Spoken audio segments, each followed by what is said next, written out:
Hi friends, welcome back to my channel. ಸ್ವಾಮಿ ಕಥೆಯ ಮುಂದುವರಿದ ಭಾಗ. ಬಟ್ ಇದು ಯಾವುದೇ ಪ್ರಮೋಷನ್ ವಿಡಿಯೋ ಅಲ್ಲ. ಆ ಬಡಬ್ರಾಹ್ಮಣ ರಾಶಿಗೆ ಬಂದ ಮೇಲೆ ಆ ಬ್ರಾಹ್ಮಣರಿಗೆ 9.5 ವರ್ಷ ಕಾಲ ಪರಮಾತ್ಮನಾದ ಶನಿದೇವರ ದೃಷ್ಟಿ ಇದೆ. ಯಾವಾಗ ಭಗವಂತನಾದ ಶನಿದೇವರು 9.5 ವರ್ಷ ಕಾಲ ಬ್ರಾಹ್ಮಣ ರಾಶಿಗೆ ಬಂದರು, ಆ ಬ್ರಾಹ್ಮಣನಿಗೆ ದಟ್ಟ ದಾರಿನೇ ಬಂದು ಕಾಡ್ತಾ ಇದೆ. ಉಣ್ಣಲು ಅನ್ನವಿಲ್ಲ, ಓದುವಲು ವಸ್ತ್ರವಿಲ್ಲ, ತಿರುಗನಾಗಿ ಬೀದಿ ಬೀದಿಯಲ್ಲಿ ಭಿಕ್ಷಾಟ ಮಾಡಿದರು.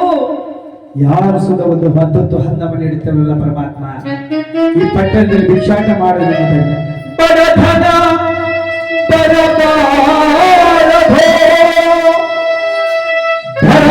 ಬಂದರೆ ಕಡು ಕಡು ಕಡು ನುಡಿಗಳಾಡುವರು. ಈ ಧರೆಯೋ ಬಡಧನ ಬರಬಾರದು,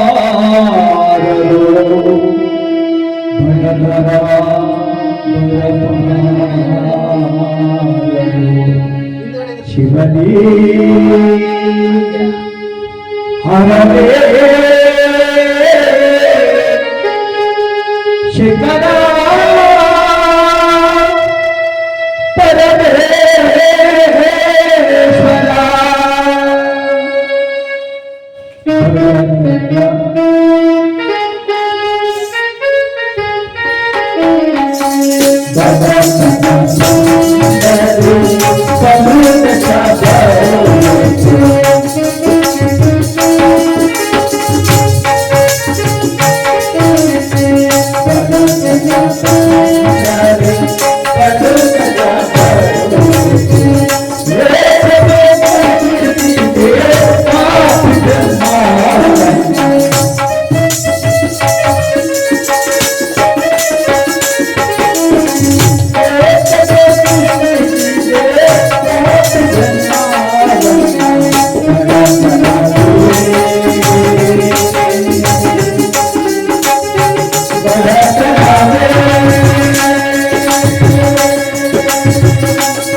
ಬೀದಿ ಬೀದಿಲಿ ಭಿಕ್ಷಾಟ ಮಾಡ್ತಿದ್ರಿ, ಯಾರು ಸುದ ನಮ್ಮನ್ನ ಆಕರ್ಸ್ಕೊಂಡು ಅಂತ ತಾನ ಕೊಡ್ಲಿಲ್ಲ ಬರ್ತೀನಿ. ಅಲ್ಲ ಕಣವ, ಬಾಗಿಲು ಕುತ್ಕೊಂಡು ಅಲ್ಲಿ ಲಕ್ಷ್ಮಿ ವಾಸ ಮಾಡೋ ಜಾಗ ಬಾಗಿಲು ನಿಜಲ್ಲಪ್ಪ.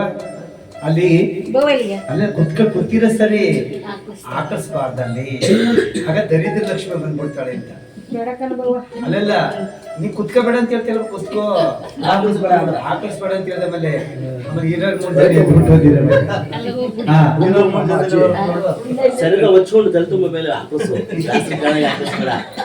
ನೋಡಿ.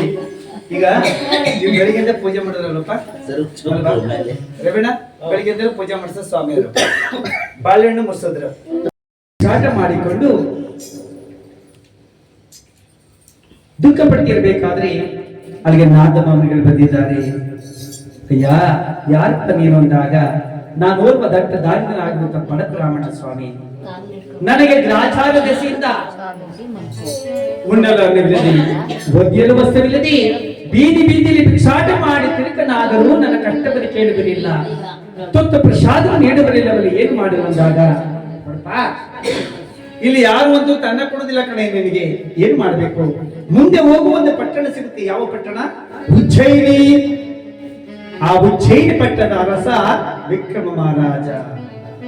ಆತ ದಾನವಂತನು, ಗುಣವಂತನು, ಧರ್ಮವಂತನು, ನಿಷ್ಠಾವಂತನಪ್ಪ. ಆತನ ರಾಜ್ಯಕ್ಕೆ ನೀನು ಹೋದ್ರೆ ಮಹಾರಾಜ ಬಳಿಗೆ ಹೋಗಪ್ಪ, ನೀನು ನಿನ್ನ ಕಷ್ಟವನ್ನ ಹೇಳಿಕೋ ಮಹಾರಾಜರಿಗೆ. ಆ ಕರುಣಾಮೂರ್ತನಾಗಿರುವಂತ ವಿಕ್ರಮ ಮಹಾರಾಜ ಏನಾದ್ರು ದಾನ ಕೊಟ್ಟು ಕೊಡಬೇಕಪ್ಪ ಅಂತ ಹೇಳಿದ್ದಾರೆ. ಆ ನಾದನ ಹೇಳುವುದ ಮೇಲೆ ಇತ್ತ ಭಾಗದಲ್ಲಿ ಯಾವ ವಿಕ್ರಮ ಮಹಾರಾಜ ಮತ್ತು ಶೈನಾರ್ ಬಡಗುಡಿ ಕಡೆ ರಾಜ್ಯಭಾರ ಮಾಡುತ್ತಿದ್ದಾರೆ. ವಿಕ್ರಮ ಮಹಾರಾಜ್ ಕಿ ಜೈ, ವಿಕ್ರಮ ಮಹಾರಾಜ್ ಕಿ ಜೈ. ನೋಡಿ, ಆ ವಿಕ್ರಮ ಮಹಾರಾಜನಿಗೆ 6 ಶಾಸ್ತ್ರ, 18 ಪುರಾಣ, 32 ಪರಾಶ ವಿಜ್ಞಾನ ಕಲಿತಿದ್ದಾನೆ. ಸಂಗೀತ ಅಂತ ಏನ್ ಹೇಳ್ತೀವೋ ಅದರ ಮೊದಲಿಗೆ ಧರಿಸಿದಂತ ರಾಜ ಆ ವಿಕ್ರಮ ರಾಜನ ರಾಜ್ಯಭಾರ ಮಾಡ್ತಿರುವ ಸಿಂಹಾಸನ ದೇವೇಂದ್ರ ಬಳುವಳಿಯಾಗಿ ಕೊಟ್ಟಿದ್ದಾರೆ. ಆ ವಿಕ್ರಮ ರಾಜ ರಾಜ್ಯಭಾರ ಮಾಡಿಬಿಟ್ಟಿರುವ ಸಿಂಹಾಸನ ಈಗಲೂ ನಮ್ಮಲ್ಲಿ ಇದೆ ಅಂತ ಹೇಳ್ತಾರೆ. ಇಲ್ಲಿ ಯಾರು ಈ ಗಲಾಟೆ ಶುರುವಾಯ್ತು. ಆ ಸಿಂಹಾಸನ ಈಗಲೂ ನಮ್ಮಲ್ಲಿ ಇದೆ. ನಮ್ಮೂರಲ್ಲಂತೂ ಇಲ್ಲ, ನಿಮ್ಮೂರಲ್ಲಿ ಇದ್ದದು ಇಲ್ವಾ? ಈಗಲೂ ನಮ್ಮಲ್ಲೇ ಐತೆ. ವಿಕ್ರಮ ರಾಜ ರಾಜ್ಯಭಾರ ಮಾಡಿರುವಂತ ಬಿಟ್ಟ ಸಿಂಹಾಸನ ಈಗಲೂ ನಮ್ಮಲ್ಲೇ ಇದೆ. ಎಲ್ಲಿ ಅಂತ ಹೇಳೋದ್ರಲ್ಲ ಕಥೆ ಮಾಡೋದು. ಉಜ್ಜಯಿನಿ ಪಟ್ಟಣದ ವಿಕ್ರಮ ರಾಜ ರಾಜ್ಯಭಾರ ಮಾಡಿ ಬಿಟ್ಟು ಹೋದ ಮೇಲೆ ಆ ಸಿಂಹಾಸನ ಈಗ ನಮ್ಮ ಮೈಸೂರ ಅರಮನೆಯಲ್ಲಿರುವಂತ ಸಿಂಹಾಸನ ಅಂತ ಹೇಳ್ತಾರೆ. ಯಾರು? ನಾಲ್ವಡಿ ಕೃಷ್ಣರಾಜ ಒಡೆಯವರು. ಅವರು ತಮಗಾಗಿ ಏನನ್ನು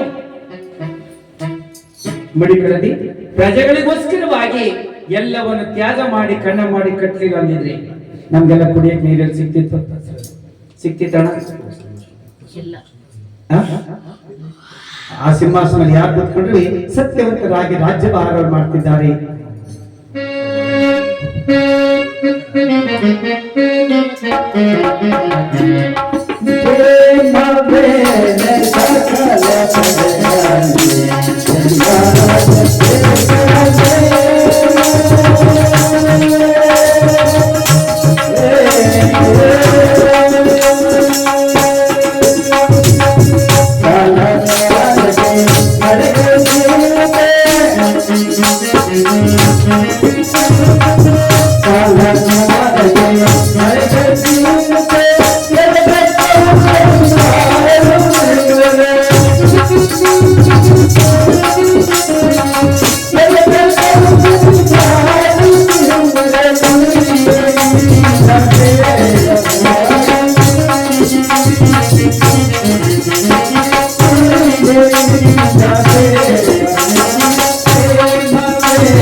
ಮಂತ್ರ ಶೈನಾರ ಒಳಗೂಡಿಕೊಂಡು ಯಾವ ವಿಕ್ರಮ ರಾಜ ರಾಜ್ಯಭಾರ ಮಾಡ್ತಿರ್ಬೇಕಾದರೆ ಅಲ್ಲಿಗೆ ಆ ಬ್ರಾಹ್ಮಣೋತ್ಮ ಭಿಕ್ಷಾಟ ಮಾಡಿಕೊಂಡು ಬರ್ತಿದ್ದಾರೆ.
ಈ ರೀತಿಯಾಗಿ ಬ್ರಾಹ್ಮಣೋತ್ತಮರು ಭಿಕ್ಷಾಟನೆಯನ್ನು ಮಾಡುತ್ತಾ ವಿಕ್ರಮ ಮಹಾರಾಜರ ಆಸ್ಥಾನಕ್ಕೆ ಬಂದಿದ್ದಾರೆ. ದ್ವಾರಪಾಲಕನಾದರೂ ವಿಕ್ರಮ ಮಹಾರಾಜರು ಹೇಳಿದ್ದಾರೆ, ಪ್ರಭು ಬ್ರಾಹ್ಮಣೋತ್ತಮ ಭಿಕ್ಷಾಟನೆಯನ್ನು ಮಾಡುತ್ತಾ ಅರಮನೆ ಮುಂಭಾಗಕ್ಕೆ ಬಂದಿದ್ದಾರೆ. ಆಗ ವಿಕ್ರಮ ಮಹಾರಾಜರು ಹೇಳುತ್ತಾರೆ, ಮಂತ್ರಿ, ನಮ್ಮ ರಾಜ್ಯದಲ್ಲಿ ಭಿಕ್ಷಕ ನಿರ್ವಹಣೆ ಅವನನ್ನು ನಮ್ಮ ರಾಜಸ್ಥಾನಕ್ಕೆ ಬರಮಾಡಿ ಎಂದು ಕರೆಸಿಕೊಂಡಿದ್ದಾರೆ. ವಿಕ್ರಮ ಮಹಾರಾಜರು ಬ್ರಾಹ್ಮಣೋತ್ತಮನನ್ನು ಕೇಳುತ್ತಾರೆ, ಯಾರಪ್ಪ ನೀನು? ಸ್ವಾಮಿ, ಪ್ರಭು, ನಾನೊಬ್ಬ ಬ್ರಾಹ್ಮಣೋತ್ತಮ. ನನಗೂ ನನ್ನ ಮಡದಿ ಮಕ್ಕಳಿಗೂ ಮುಟ್ಟಲು ಅನ್ನವಿಲ್ಲದೆ, ಒದಿಯಲು ವಸ್ತ್ರವೂ ಸಹ ಇಲ್ಲದೆ ಬೀದಿ ಬೀದಿಗಳಲ್ಲಿ ಭಿಕ್ಷಾಟನೆಯನ್ನು ಮಾಡುತ್ತಿರುವನು ಪ್ರಭು. ಮಂತ್ರಿ, ಕೇಳಿದೆ ಮಂತ್ರಿ, ನಮ್ಮ ರಾಜ್ಯದಲ್ಲಿ ಬಡವರಿರಬಾರದು, ಭಿಕ್ಷುಕರಿರಬಾರದು ಎಂದು ಹೇಳಿರಲಿಲ್ಲವೇ? ಹೌದು ಪ್ರಭು. ಈತನ ಬಡತನಕ್ಕಾಗಿ ನಮ್ಮ ಪಕ್ಕಸದಿಂದ ಒಂದು ಬಂಗಾರದ ಗಂಟನ್ನು ಕೊಟ್ಟು ಕಳಿಸಿ ಎಂಬುದಾಗಿ ವಿಕ್ರಮ ಮಹಾರಾಜರು ಮಂತ್ರಿಗೆ ಹೇಳಿದ್ದಾರೆ. ಆಗ ಮಂತ್ರಿಯು ಒಂದು ಬಂಗಾರದ ಗಂಟನ್ನು ಬ್ರಾಹ್ಮಣೋತ್ತಮಕ್ಕೆ ಕೊಟ್ಟು ಕಳಿಸಿದ್ದಾರೆ. ಬ್ರಾಹ್ಮಣೋತ್ತಮನಾದರೂ ಆ ಬಂಗಾರದ ಗಂಟನ್ನು ಒತ್ತು ತರುತ್ತಿದ್ದಾನೆ. ಆಗ ಶ್ರೀದೇವರ ಮಾಯೆಯಿಂದ ಬರುವ ಮಧ್ಯ ದಾರಿಯಲ್ಲಿ ಕಳ್ಳನ ಸೃಷ್ಟಿಯಾಗಿದೆ.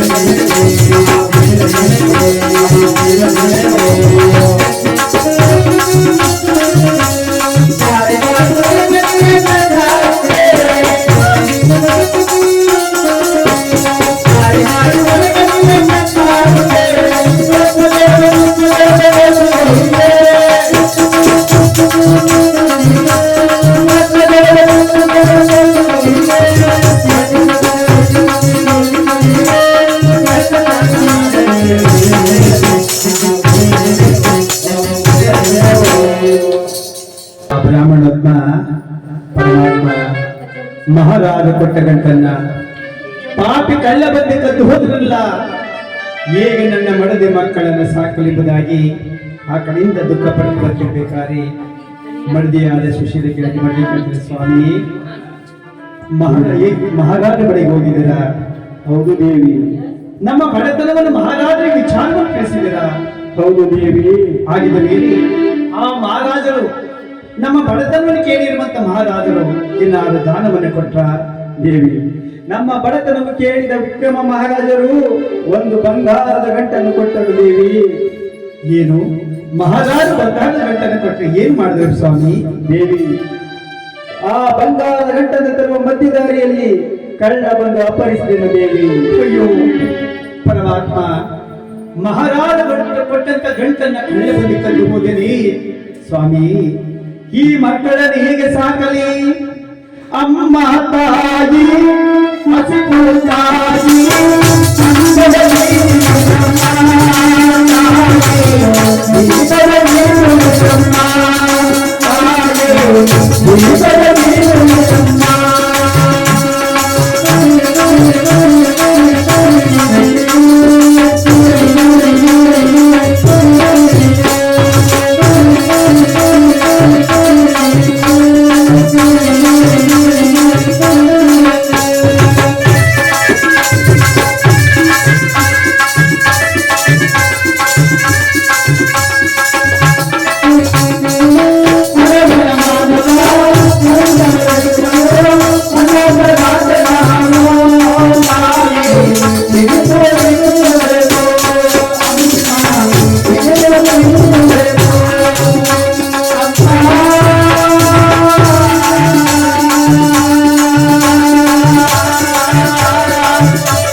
ಹಡದ ತಾಯಿಯಾಗಿ ಕರೀತಾರೆ ಸ್ವಾಮಿ. ಹಣದ ಮಕ್ಕಳು ಅಮ್ಮ ಅನ್ನ ಎಂದು ಕೇಳುತ್ತಿರುವರಲ್ಲ, ಈ ಮಕ್ಕಳಿಗೆ ಅನ್ನವಿಲ್ಲವಲ್ಲೋ ಸ್ವಾಮಿ. ಯಾವ ಜನ್ಮದಲ್ಲಿ ಯಾವ ಮಕ್ಕಳಿಗೆ ನಾನು ಅನ್ನ ನೀಡಿರಲಿಲ್ಲವೋ ಶಿವನೇ, ಈ ಜನ್ಮದಲ್ಲಿ ನನ್ನ ಮಕ್ಕಳಿಗೆ ಅನ್ನವಿಲ್ಲವಲ್ಲ ಶಂಕರ. ಈ ಮಕ್ಕಳನ್ನು ಹೇಗೆ ಸಾಕಲು ಪರಮೇಶ್ವರ.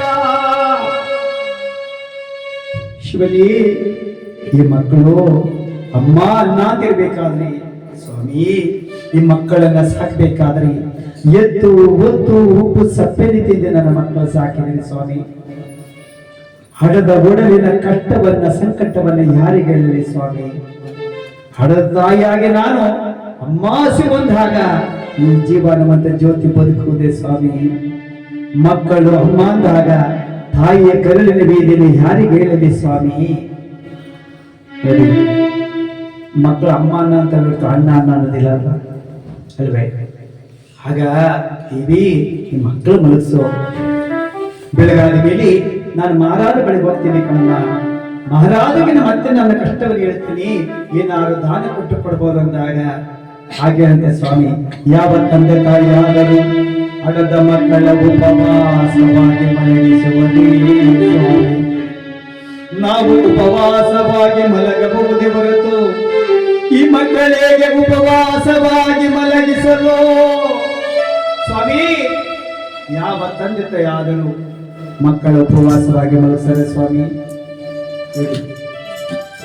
ಅಲ್ವಾ? ಈಗ ನಮ್ಮ ರವಿಯಪ್ಪ ಅವರೆಲ್ಲ ಹೋದ ತಕ್ಷಣ ಬಂದು ಹೇಳ್ತೀಯ, ಒಬ್ಬ ನನ್ನ ಮಗಳು ಏನ್ ಕೆಲಸ ಮಾಡೋದು ಗೊತ್ತಾಗೋದಿಲ್ಲ, ಏನ್ ಕಷ್ಟಪಟ್ಟರು ಗೊತ್ತಾಗೋದಿಲ್ಲ.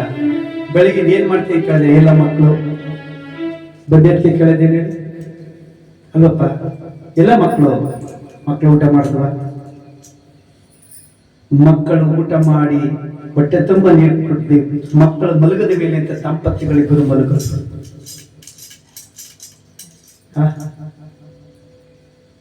ಒಬ್ರು ಮಾತಾಡ್ತಾರೆ ನಿಜ ಅಲ್ವಾ?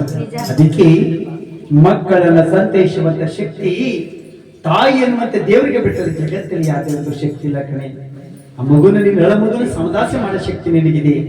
ಇವತ್ತೇಗಾರು ಮಾಡೋ ಮಕ್ಕಳು ಮಲಗಿಸಿದಾಗ ಆಡದ ತಾಯಿ ಕಲಿತಿರುತ್ತೆ, ಶಿವನೇ ಈ ಮಕ್ಕಳನ್ನು ಉಪವಾಸವಾಗಿ ನಾನು ಮಲಗಿಸ್ಬೇಕಲ್ಲ. ಅಯ್ಯೋ ಪರಮಾತ್ಮ, ಆ ಮಕ್ಕಳನ್ನು ಉಪವಾಸವಾಗಿ ಮಲಗಿಸಿದ್ದಾರೆ. ಮತ್ತೆ ಬೆಳಗಾಯಿತು, ಉಜ್ಜಯಿನಿ ಪಟ್ಟಣಕ್ಕೆ ಬಂದಿದ್ದಾರೆ ಬ್ರಾಹ್ಮಣಪ್ಪ. ವಿಕ್ರಮರಾಜ ಕೇಳ್ತಾರಯ್ಯ, ಹರಿದನಿ ನೆನ್ನೆ ತಾನೇ ಒಂದು ಗಂಟು ಕೊಟ್ಟವಲ್ಲ, ಏನ್ ಮಾಡ್ದಪ್ಪ ಪ್ರಭು? ನೀವು ಕೊಟ್ಟರಲ್ಲ ಗಂಟ, ಆಸೆಯಿಂದ ನಾನು ಹೊತ್ಕೊಂಡು ಹೋಗ್ತಾ ಇದ್ದೆ, ಆ ಕಡೆಯಿಂದ ಕಳ್ಳ ಬಂದು ಕತ್ತು ಹೊಂಟೋದ ಸ್ವಾಮಿ ಅಂದಾಗ, ಮಂತ್ರಿ ಆಗಿದ್ದ ಮೇಲೆ ಪುಷ್ಪಾಡ ಫಲವನ್ನು ತರಿಸಿ. ಪುಷ್ಪಾಡ ಫಲ ಅಂದ್ರೆ ಕುಂಬಳದ ಹಣ್ಣು, ಕುಂಬಳದ ಹಣ್ಣು ಮಚ್ಚಿ ಪೂಜೆ ಮಾಡಿ. ಪುಷ್ಪಾಡ ಫಲ ಅಂದ್ರೆ ಕುಂಬಳದ ಹಣ್ಣನ್ನು ತರಿಸಿದ್ದಾರೆ. ಆ ಕುಂಬಳದ ಹಣ್ಣನ್ನು ತರಿಸಿ ಒಳಭಾಗ ತೇಳನ್ನು ತೆಗೆದಿದ್ದಾರೆ ಮತ್ತು ರತ್ನ ವಜ್ಜ ವೈಢೂರ್ಯವನ್ನು ತಂಬಿ ಮತ್ತೆ ಆ ತೊಟ್ಟನ್ನು ಮುಚ್ಚಿ ಕೆಂಪು ವಸ್ತ್ರದಲ್ಲಿ ಕಟ್ಟಿಕೊಟ್ಟಿದ್ದಾರೆ. ನೀವು ಸುಧಾ ನಾವು ಭಗವಂತನ ಕಥೆ ಓದಿಸ್ಲಿ, ನವಗ್ರಹ ಪೂಜೆ ಮಾಡಿಸ್ಲಿ, ಆ ಕೂಷ್ಪಾಡ ಫಲ ಬಿಟ್ಟು ಪೂಜೆ ಮಾಡಿ ದಾನ ಕೊಟ್ರೆ ಅಂತ ನಮ್ಮ ಮನೆಗೆ ದೋಷ ಪರಿಹಾರ ಆಗುತ್ತೆ. ದಾನ ಮಾಡಿದರೆ ದೋಷ ಪರಿಹಾರ ಆಗ್ಬೇಕಾದ್ರೆ ಯಾವಾಗ ಕೊಡ್ಬೇಕಂತೆ? ಕೂಷ್ಪಾಡ ಫಲವನ್ನ ಕೊಡಬೇಕು. ಈಗಲೂ ಕೊಡ್ತಾರಲ್ವ ಎಲ್ಲ ಕಡೆ. ಆ ಶ್ರೀದೇವರ ಕಥೆ ಓದಿಸ್ಬೇಕಾಗ್ಲಿ ಅಥವಾ ನವಗ್ರಹ ಪೂಜೆ ಮಾಡಿಸ್ಲಿ, ಕೂಷ್ಪಾಡ ಫಲವನ್ನೇ ಕೊಟ್ಟಿ ನಮ್ಮ ಮನೆಯ ಪಾಪವನ್ನು ತೊಳೆಯಪ್ಪ, ಪುಣ್ಯವನ್ನು ನೀಡು ಪರಮಾತ್ಮ. ಈ ದಾನದಿಂದ ನಮ್ಮ ದಾರಿದ ದೂರವಾಗಲಿ ಎಂಬುದಾಗಿ ಕೊಟ್ಟು ಕಳಿಸಿದ್ದಾರೆ. ಹೊತ್ಕ ಬರುವಾಗ ಕೇವಲ ಒಂದು ಪರಮಾತ್ಮ, ಇದು ನಾನು ಮನೆಗೆ ತೆಗೆದುಕೊಂಡು ಹೋಗಿ ಬೇಸಿಗೆ ನೋಡವೆಂದರೆ ರುಚಿಗೆ ಬೇಕಾಗಿರುವ ಪದಾರ್ಥವಿಲ್ಲವಲ್ಲ ಪರಮಾತ್ಮ, ಏನ್ ಮಾಡನೆ? ನನ್ನ ಮನೆ ತಗೊಂಡು ಬೇಯಿಸಕ್ಕೂ ರುಚಿಗಿಲ್ಲ. ಇದ ಪೇಟೆಗೆ ಹೋಗಿ ಮಾರಾಟ ಮಾಡಿದ್ರೆ ಒಂದಿಷ್ಟು ಅನ್ನನವ್ರು ಬರ್ತದಲ್ವಾ, ಹಣದಿಂದ ನನ್ನ ಮಕ್ಕಳಿಗೆ ಆಹಾರ ತಕೊಂಡು ಹೋದ್ರೆ ಊಟ ಮಾಡ್ತಾವಲ್ಲ ಅಂತ ಹೇಳಿ ಆ ಪೇಟೆಗೆ ಬಂದಿದ್ದಾರೆ. ಆ ಬ್ರಾಹ್ಮಣಪ್ಪ ಕೂಷ್ಪಾಡ ಫಲವನ್ನು ಮಾರಾಟ ಮಾಡ್ತಿದ್ದಾರೆ.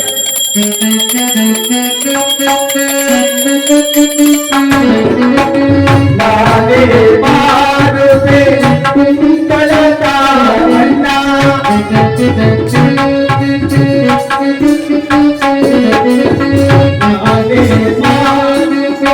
ಕುಂಕಳದ ಬಣ್ಣ.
ಎಂತಣ್ಣಪ್ಪ ಅದು ಮಾರ್ಕ ಬಂದಿರೋದು? ಸ್ವಾಮಿ, ನಾನೊಂದು ಕುಂಬಳದಣ್ಣನ ಮಾರಾಟ ಮಾಡ್ತೇನೆ ಸ್ವಾಮಿ. ಕುಂಬ್ಳದಣ್ಣಪ್ಪ?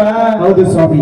ನೋಡಪ್ಪ, ಹುಡಿಕತ್ತೀನಿ ತಡಿಕತ್ತೀನಿ ಅಂದ್ರೆ ನನ್ನ ದುಡ್ಡಿಲ್ಲ, ಎಲ್ಲ ಬಂದಗಳು ಚೆಕ್ಕು ಡಿಡಿಗಳಯ್ಯ. ಮೂರೇ ಮೂರು ದುಡ್ಡದ ಚಿಲ್ಲರೆಕ್ಕ ಸತ ಕೊಟ್ಟಿಯಪ್ಪ. ಸ್ವಾಮಿ, ಆಗಲಿ ತೆಗೆದುಕೊಳ್ಳಿ ಸ್ವಾಮಿ. ಸರಿ ಕೊಡಪ್ಪ. ಆ ವರ್ತಕ ಬಂದಿದ್ದಾರೆ ಪೇಟೆ ಬೀದಿಲಿ, ಕುಂಬಳದಣ್ಣನ 3 ದುಡ್ಡು ಕೊಟ್ಬಿಟ್ಟು ತಕೊಂಡ್ರಂತೆ. ಅವನ್ ಮನೆ ತಕ ಬಂದು ಹೊಡೆದು ನೋಡಿದ್ರಿ, ಮುತ್ತು ರತ್ನ ವಜ್ರ ವೈಡೂರ್ಯವಿತ್ತಂತೆ. ನೋಡಿ, ಯಾರ ಯೋಗ ಯಾರ ಭಾಗ್ಯ. ನೋಡಿ, ಗಾಚಾರ ಕೆಟ್ಟೋಯ್ತು ಅಂದ್ರೆ ಎಷ್ಟು ದಿವಸದವರೆಗೂ ಒಳ್ಳೇದಾಗೋದಿಲ್ಲ. ಕಳಿವಾಗಲೇ ಕಳಿಯಬೇಕು, ನಮ್ಮ ಕರ್ಮ ಕಳಿಬೇಕು, ಭಗವಂತ ಕೃಪೆ ಬರ್ಬೇಕು, ಆಗಂತ ನಮ್ಗೆ ಒಳ್ಳೇದಾಗದು. ನಮ್ ಟೈಮ್ ಕೆಟ್ಟೋಯ್ತು ಅಂದಾಗ ದಿನನಿತ್ಯ ಪೂಜೆ ಮಾಡಿ ಭಗವಂತ ಆ ಕಷ್ಟ ಕಳೆದೇ ಇರೋದಿಲ್ಲ ಅಲ್ವಾ? ಯಾವ ದೇವಸ್ಥಾನಕ್ಕೆ ಹೋಗಿ ಉಳಿ ಸೇವೆ ಮಾಡಿ, ಅರ್ಕೆ ಕೊಡಿ, ಪೂಜೆ ಮಾಡಿ ಕಳಿಯದಿರೋದಿಲ್ಲ. ಆ ಭಗವಂತ ಯಾವಾಗ ನಮ್ಮ ರಾಶಿಯಿಂದ ಬಿಡುಗಡೆ ಆಗ್ತಾರೋ ಅವಾಗಲಿಂದ ಭಗವಂತ ನಮಗೆ ಕಷ್ಟವನ್ನೇ ಕಳೆಯ ಅಲ್ವಾ? ನಿಜ ಅಲ್ಬೋದು, ನಿಜ ಸುಳ್ಳು? ಹಾ, ಕುಂಬಳದಣ್ಣ ಎಲ್ಲಿ ಹೊಡಿತಿದ್ರು ಅವತ್ತಿನ ಕಾಲದಲ್ಲಿ? ಕುಂಬಳದಣ್ಣ ಎಲ್ಲಿ ಹೊಡಿತಿದ್ರು? ಮನೆ ಒಳಗ? ಹೌದು, ಬಾಗಿಲಲ್ಲಿ ಹೊಡಿಬೇಕು. ಕುಂಬಳಕಾಯಿನ ದೃಷ್ಟಿ ದೋಷಕ್ಕೆ ಹೊರಗಡೆ ಹೊಡೆಯಿತು. ಆದರೆ ಬಾಗಿಲ ತಿನ್ನ ಕುಂಬಳದಲ್ಲ, ಬಾಗಿಲು ವಾಸಕಾಲದಲ್ಲಿ ಹೊಡಿಬೇಕಂತ. ಯಾಕೆ? ಅಲ್ಲಿ ಲಕ್ಷ್ಮಿ ವಾಸ ಮಾಡುವಂಥದ್ದು ಬಾಗಿಲು ವಾಸಕಾಲದಲ್ಲಿ. ಅಲ್ಲಿ ಹೊಡೆದ್ರೆ ನಮ್ಮ ಮನೆಗೆ ಲಕ್ಷ್ಮಿ ಚಂದಂಗ ಆಗ್ಲಿ ಅಂತ ಅವತ್ತಿನ ಕಾಲದಲ್ಲಿ ಕುಂಬಳದಣ್ಣ ಮಗಳ ಮನೆ ಕೊಡ್ಬೇಕಾದ್ರು ಹೊಡೆದ್ಬಿಟ್ಟು ಕೊಡ್ತಿದ್ರಂತೆ. ನಮ್ಮನೆ ಲಕ್ಷ್ಮಿ ಎದ್ದು ಬಿಡ್ತಾಳೆ ಅಲ್ಲಿಗೆ ಅಂತ. ನಿಜ ಬೇಕಾದ್ರೆ ಕೇಳಿ ನೋಡಿ. ಸುಮ್ನೆ ಹಂಗೆ ಉಂಡೆ ಕೊಡ್ತಿರ್ಲಿಲ್ಲ, ಬಂದು ಹೊಡೆದ್ಬಿಟ್ಟು ಕೊಡ್ತಿದ್ರಂತೆ. ಇಲ್ಲ ₹1 ಕೊಟ್ಬಿಟ್ಟು ಇಸ್ಕೋಬೇಕಂತೆ.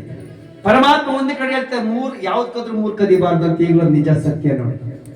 ಕುಂಬಳದಣ್ಣ ಯಾರು ಕದ್ದಾರ? ಬಾವ ನಮ್ಮೂರ್ ಕಡೆ ಅವತ್ತಿನ ಕೈ ಯಾರು ಕದಿಯಲ್ಲ ಬಿಡಿ, ನೇಡದೇನ ಬಿಡಿ, ಅದು ಬೇರೆ ಪ್ರಶ್ನೆ. ಕುಂಬಳದಣ್ಣ ಕದಿಬಾರದು. ಭಗವಂತನಿಗೆ ಪ್ರಿಯವಾಗಿರ್ತಕ್ಕಂಥದ್ದು ಕಬ್ಬಿಣ, ಪರಮಾತ್ಮ ಇಷ್ಟವಾಗಿದ್ದು ಕಬ್ಬಿಣ. ಕಬ್ಬಿಣ ಕದಿಬಾರದು ಅಂತ ಹೇಳ್ತಾರೆ. ಇನ್ನೊಂದು ಯಾವ್ದು ಗೊತ್ತಾ?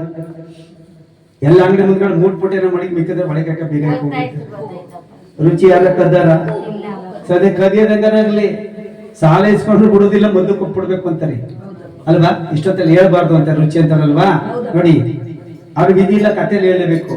ಉಪ್ಪಿನ ಋಣವನ್ನ ಮುಪ್ಪಿನ ತನಕ ತೀರ್ಸಕ್ಕಾಗಲ್ಲ, ಮೊದಲು ಕೊಟ್ಬಿಡು ಅಂತಾರೆ. ಅಲ್ವಾ? ದುಡ್ಡು ಇಸ್ಕೊಂಡು ಬೇಗ ಕೊಟ್ಟಾರ? ಅಣ್ಣ ನಿಮ್ಗೆ ಏನಣ್ಣ ರವೇಣ, ಇನ್ನೊಂದು ತಿಂಗಳು ಬಿಟ್ಕೊಂಡು ಕೊಡ್ತೀನಿ ಅಂದ್ರೆ 1 ವರ್ಷ ತೊಳಾಕ್ ಬಿಡ್ತಾರಂತೆ. ಅಂತ ಕಾಲ ಬಂದ್ಬಿಟ್ಟದ ಇವಾಗ. ಏನಣ್ಣ ಅಲ್ವಪ್ಪ? ಅದೇ ತಿನ್ಕೊಂಡೇನೋ ನಮ್ಮ ಊರ್ ಬಿಟ್ಬಿಟ್ಟು ಎದ್ಬಿಟ್ಟವ. ಅದೇ ನಿಜ, ಊರ್ ಬಿಟ್ಟು ಹೊಂಟದಾರೆ.